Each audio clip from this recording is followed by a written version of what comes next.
Mr. Carter, we have a problem. I said, what might that problem be? Your music is not suitable for the North Korean people.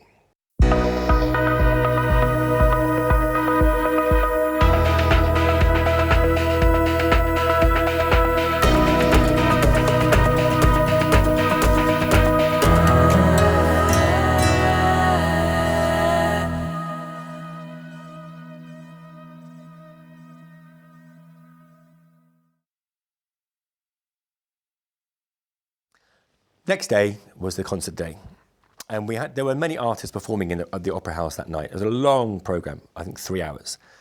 Anyway, so I had very strict instructions. My time came to perform. I was backstage by the curtain. Suddenly, this policeman came, my policeman guide friend, and he was always very aggressive and he almost shouted at me like in a military way. And he said, "Carter." I said, "Yes." He said, "You cannot talk to the audience, not allowed." I said, "Okay." Now, for me, making contact with the audience is so important because they get to see that you're like them, you're human, and also it helps me relax. So I would generally speak for a minute before I play. I would explain what the guitar is, maybe tell a short story, just to get myself relaxed and to also put the audience at ease. And he said, you go to stage when your name is called, you take a bow, sit down, no talking, play the pieces, stand up, take a bow, come off stage. I said, "Yes, sir." Okay. So this lady came on stage. I could see her. The curtain wasn't completely closed. I could see her. Now, if you've seen North Korean television, and all of us have seen it at some point on the news, where there's a lady and she's like, and she's like telling the news in a triumphant way. It's kind of energetic and triumphant and victorious, like their music, like the way they present themselves. So I heard my name mentioned a few times, but of course I don't understand Korean. And she was like, and it went on for like 5 minutes. I mean, what is she saying about me? Obviously she's making it up because there's nothing that she can know about me that lasts that long. And finally I heard the finale of the introduction. And the curtain opened.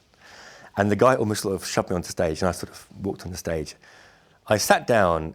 And I think it is possibly the most unusual, magical, bizarre moment of my life on stage. I sat down and looked at a sea of 3,000 North Korean people, all in national dress, most of them. And the men had very drab-looking, grey, almost brown suits with the badges of Kim Jong-il, with basin haircuts. They looked identical. The women in bright colours, the same bright colours. And it was amazing. I mean, bizarre. Now, my hair was down here.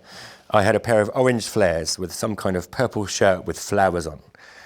I must have looked like some alien from outer space. And I'll never forget this moment of sitting there and the interaction between myself and them. And they're like, "Oh my gosh, what is that?" And I'm thinking, "Oh my gosh, who are they?" But I couldn't speak to them. So I sat there for a moment and I went, and they all went like that. And they sort of smiled and laughed a little bit. So I started playing a piece called The Colour of Silence. The Colour of Silence is a tapping piece. So I start tapping with my left hand, which enables me to get used to the acoustics, to feel the audience. It's a piece I know so well. And it's also a piece which is quite technical and it will impress the audience, of course. It's quite musical, but it gives me the space to not think about what I'm doing and to make contact with people.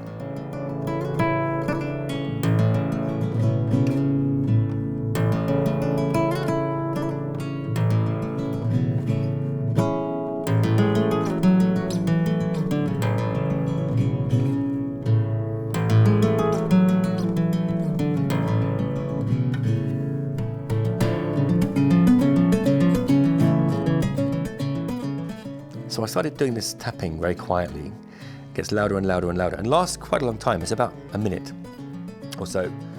Well, for them, this is like outrageous. They've never seen someone play guitar like that. The guitar was banned in North Korea until just before then as a Western instrument. Now it's not, but so to see this guy, my hair was like draping over the guitar, doing this thing. For them, it was like, my gosh, what's he doing, And they started, and there's kids in the front row, like going, wow, this, like, wow. For me, that was a magical moment. Now, music is an amazing thing the atmosphere that music can create is incredible. But in a situation like, or a place like North Korea, where the atmosphere is so stressful, where people are brainwashed, where the atmosphere is so dictatorial, when you bring some creativity into that, even just for a moment, it changes things, it touches people, it's amazing.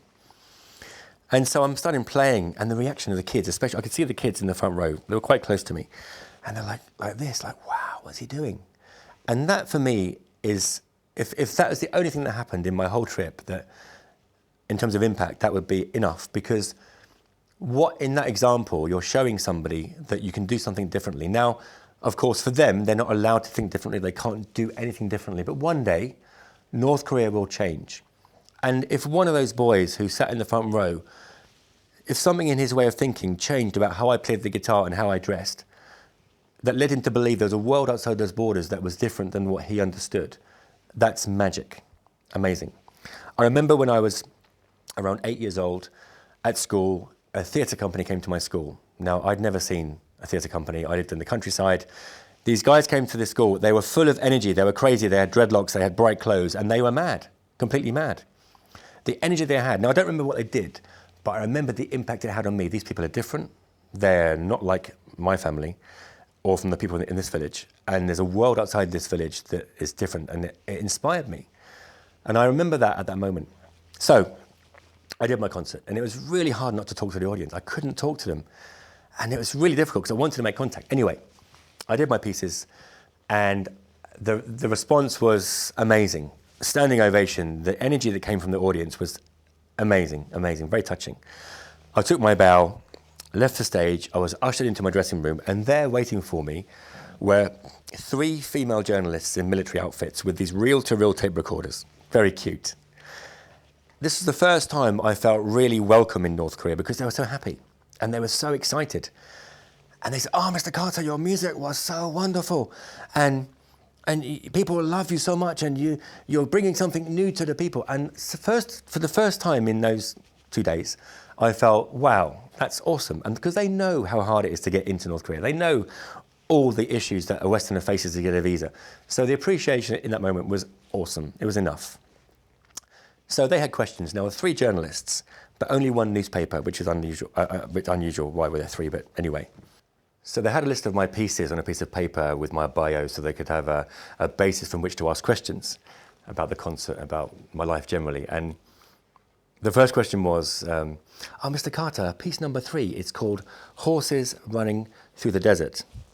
Tell us about this story." And I said, "I don't have a piece called Horses Running Through the Desert. There must have been a mistake or a misprint, or maybe you've got a different concert program." And they sort of, "Oh, okay. What about piece number 4? Kim Jong-il riding on big white horse?" Oh, man, I burst out laughing. And I said, "Yeah, it's called that." And I said it wasn't. But it was just very funny that they felt that they couldn't allow me to have these more reflective titles to this reflective music. And so they had to lead the audience into the idea that I was playing something which was supporting the country, which I found very funny, to be honest. For me, whatever you title a piece of music, it doesn't matter, to be honest, because an audience will always bring their own story to what you're doing. It might give them an idea of something, but the music speaks for itself, so I wasn't really worried about that. I thought it was very funny.